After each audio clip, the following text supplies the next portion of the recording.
Dia 15 de julho é o Dia do Homem. A data serve como estímulo à importância de cuidarmos da nossa saúde. Você, homem, costuma ir ao médico? É sobre a saúde masculina que a gente conversa agora no quadro de saúde.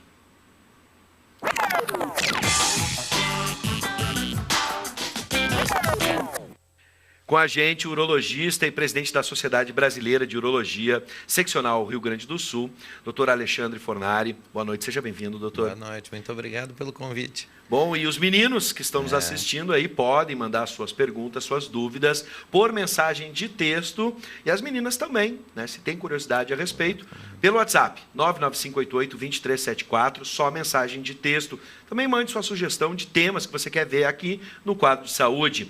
Bom, diferente das mulheres, doutor, os homens em geral costumam ser menos preocupados com a saúde. Essa máxima ainda é verdadeira? Sim, isso é verdadeiro. Desde o início da vida, os meninos ali na sua adolescência têm muita dificuldade para ir ao médico. Geralmente só vão quando trazidos pelos pais ou por alguém.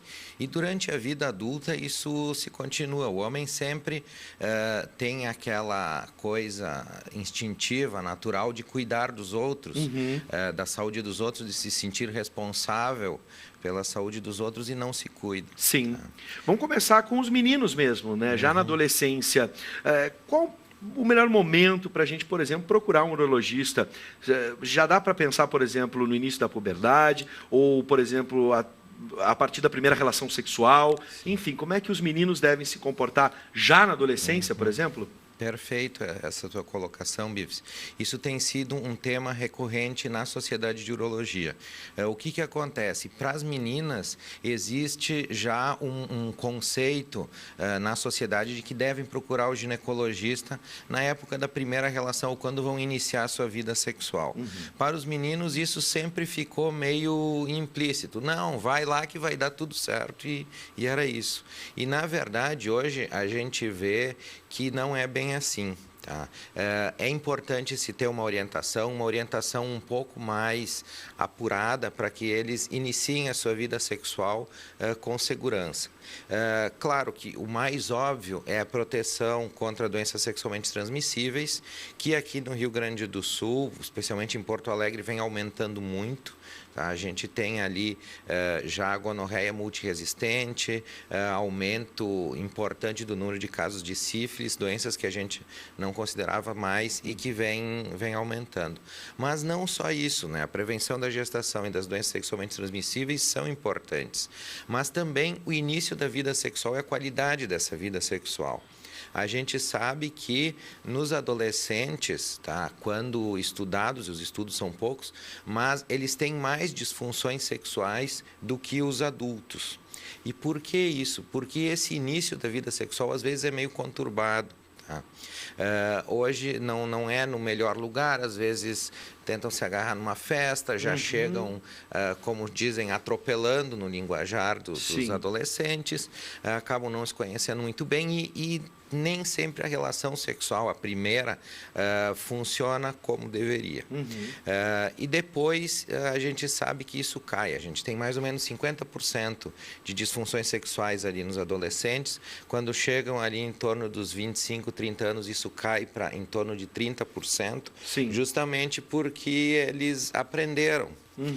Só que se isso vier antes, com certeza vai ser muito mais produtivo. Muito menos traumático. Exatamente. E dá para a gente imaginar que nesse caso de um jovem, o percentual, imagino eu, né, o percentual de disfunção para a disfunção sexual seja muito mais um fator cabeça, muito mais psicológico, pela pressão também por performance hoje. Né? As músicas, alguns tipos de música celebram a performance sexual de um garanhão, enfim. Né? E os jovens ficam se cobrando. Né? Especialmente o homem é cobrado pelo desempenho sexual. Exatamente. O homem vai achando que tem que ser aquela coisa maravilhosa. Não pode falhar, não pode... Hoje se tem um acesso irrestrito à internet e acesso a conteúdo pornográfico, e aquilo não representa a atividade sexual normal. Os adolescentes eles têm dificuldade de entender que aquilo são atores, que aquilo é uma performance que filma, continua.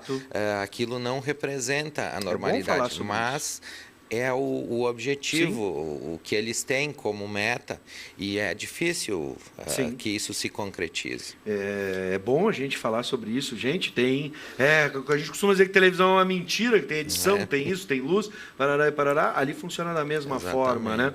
É uma simulação, eu costumo dizer que é uma hiperrealidade do que é o ato sexual, enfim, né? Em abril do ano passado, essa questão ela é nova, eu não me lembro de ter conversado sobre essa questão aqui no programa quando a gente falou sobre saúde masculina. Em abril do ano passado, o presidente Jair Bolsonaro chegou a demonstrar preocupação com o câncer de pênis, que, segundo ele, seria responsável por cerca de 1.000 amputações de pênis por ano. A falta de higienização adequada pode desencadear o surgimento de câncer nessa região. Quais são os fatores? É um câncer comum? Né? Com que frequência, por exemplo, essa higienização, por exemplo, deve ser feita? Eu fico imaginando na hora do banho, mas durante o dia, né? A gente vai ao banheiro várias vezes, enfim. O maior fator de risco para o câncer de pênis realmente é a falta de higiene. Não se tem dúvida em relação a isso. Homens que fazem a cirurgia da fimose, que retiram um pouco o excesso ali da pele que recobre a cabeça do pênis, do prepúcio, eles têm uma chance um pouco menor, porque fazem uma higiene um pouco melhor. Mas, disparado, o maior fator de risco é a higiene. Aqui no Rio Grande do Sul, os índices são baixos, mas, por exemplo, no Nordeste, os índices são mais altos de câncer de pênis. Sim, o número de amputações deve ser em torno disso mesmo. Não necessariamente se amputa todo o pênis. Na imensa maioria das vezes, é apenas uma pequena parte ali da glande que é retirada. Mas uma higiene adequada no banho, se tomar banho todos os dias, descobrir a cabeça do pênis, tem que puxar o prepúcio, expor bem a cabeça do pênis, lavar com água e sabonete, não vai ter problemas com isso. Bom, você aí de casa, meninos, prestem atenção, se vocês querem participar do quadro via WhatsApp, tem dúvidas, querem fazer perguntas, a gente sabe que a cultura do nosso país, a pressão é muito grande, o doutor deve saber muito bem que às vezes a gente não fica confortável de falar sobre um certo assunto, especialmente sobre a vida sexual. Então, se você tem alguma pergunta, pode mandar pergunta e não se identificar, não precisa se identificar, né? Então mande para o 99588-2374, fique tranquilo, a gente vai preservar o seu anonimato, faça a sua pergunta, fique à vontade. Agora vamos falar sobre cistite. Também acontece nos homens, pode atingir os homens. Quais os sintomas e como é que é feito o diagnóstico e tratamento? Bom, a cistite ela pode acontecer em homens, tá? Em homens durante a vida adulta, adulto jovem, digamos assim, ela é mais rara. Tá?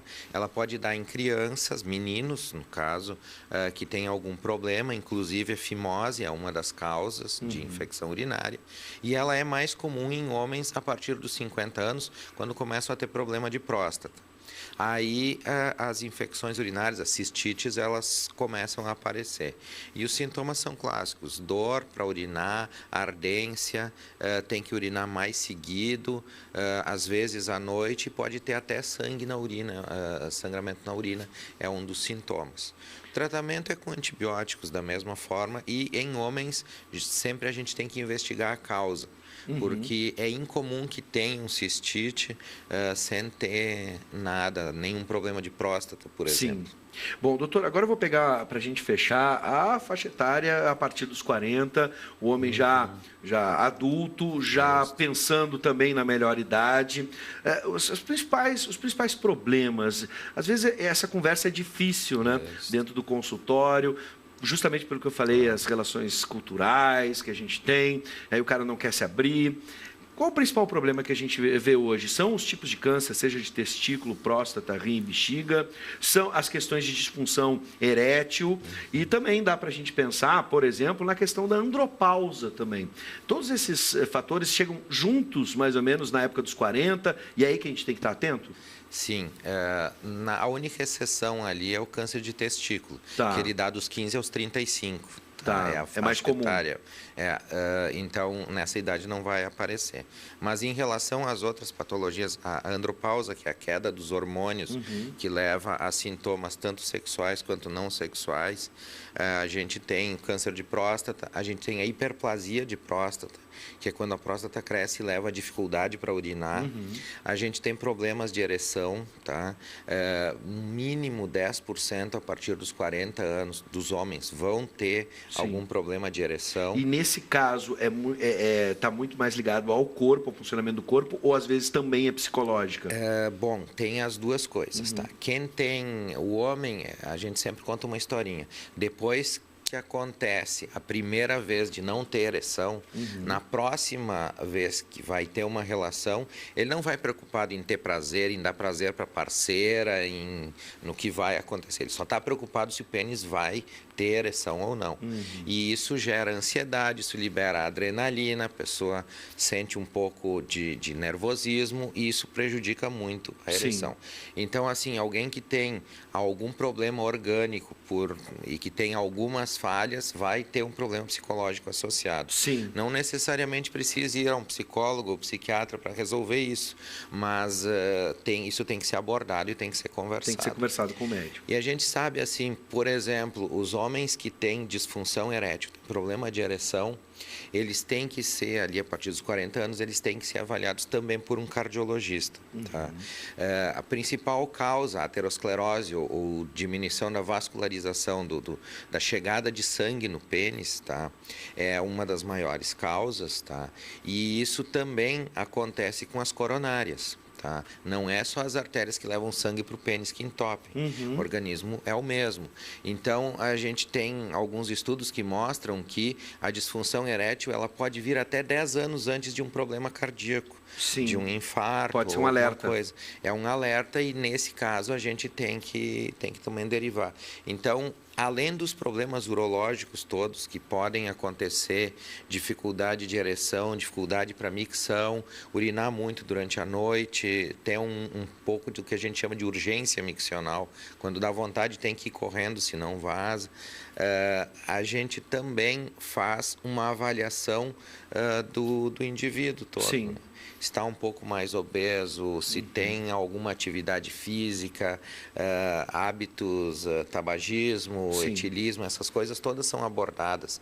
Então, é importante que o homem procure a partir dos 40 anos. Perfeito. Não só pelo problema do câncer de próstata, como era no passado. Hoje a avaliação é um pouco mais ampla. Bom, doutor Alexandre Fornari, presidente da Sociedade Brasileira de Urologia Seccional Rio Grande do Sul, muito obrigado. Né, por nos atender. Um feliz Dia do Homem. Obrigado, para o senhor. Igualmente. Muita saúde. E a gente espera que, acima de tudo, você aí de casa, o principal recado, acho que o doutor vai concordar comigo, é que você vá até o médico, faça o seu check-up, né, com frequência e converse com o médico. Se abra. Ele pode ser um grande aliado, um grande amigo para qualquer tipo de disfunção ou problema que você está tendo aí. Os homens são aliados um do outro. Verdade. Seja bem-vindo sempre, Imagina, doutor. Muito obrigado pelo espaço. Uma boa conversa resolve muita coisa.